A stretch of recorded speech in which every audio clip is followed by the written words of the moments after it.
De politie Noord-Nederland heeft het voor het eerst oefenen met een nieuw wapen, het stroomstjetwapen, de taser.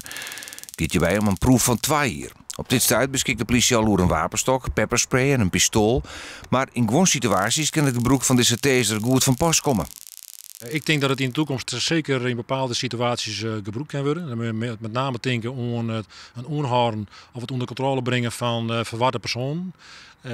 Waarvan we zeggen van nou, dit was dusdanig lastig. We kunnen hem net fysiek benaderen. Het vuurwapen om die in te zetten is een te zwaar middel. Nog los van de gevolgen om het vuurwapen in te zetten. We zetten nu de taser in om de verwarde persoon aan te houden en onder controle te brengen. De politie verwacht een soort voordeel van het nieuwe wapen. Voor het slachtoffer kan het gebruik wel pijnlijk wezen, maar net gevaarlijk. Het stroomstopwapen, deze taser, is al jaren in gebruik in het buitenland. Met name Verenigde Staten, Engeland, Duitsland en Frankrijk.